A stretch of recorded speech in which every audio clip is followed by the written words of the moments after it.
ఏపీలో అధికార YCP mind game మొదలుపెట్టింది. ఎన్నికలకు ఇప్పటి నుంచే గ్రౌండ్ ప్రిపేర్ చేస్తుంది.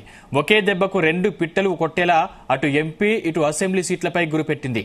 సైలెంట్ గా ఉన్న వారిని ఎన్నికల బరిలో ఉంటే ఖచ్చితంగా గెలుస్తారని నిర్ధారించుకున్న తర్వాత ఆ లీడర్లను తమ పార్టీలోకి లాగేందుకు ప్రణాళికలు రచిస్తున్నారు.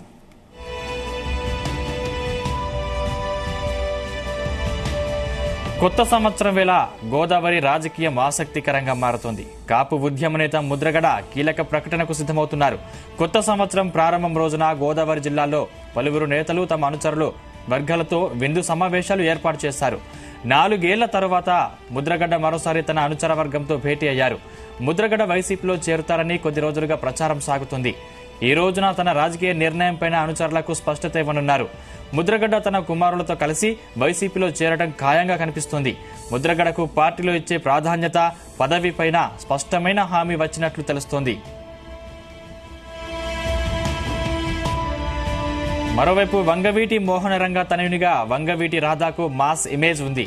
కమ్మ సామాజిక వర్గానికి తీవ్రంగా ప్రభావితం చేయగలరన్న ప్రచారం కూడా ఉంది. ఈ నేపథ్యంలో వంగవీటి రాధాను తిరిగి వైసీపీలోకి చేర్చుకునేందుకు జోరుగా చర్చలు జరుగుతున్నట్లు తెలుస్తోంది.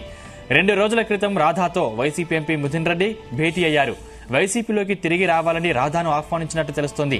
అయితే ఈ చర్చ తర్వాత తన నిర్ణయాన్ని మాత్రం మిథున్ రెడ్డితో పంచుకోలేదు. పార్టీ వీడినప్పటి నుంచి రాధాను తిరిగి ఆహ్వానించేందుకు మాజీ మంత్రి కొడాలి నాని, గన్నవరం ఎమ్మెల్యే వల్లభనేని వంశీ ప్రయత్నం చేశారు.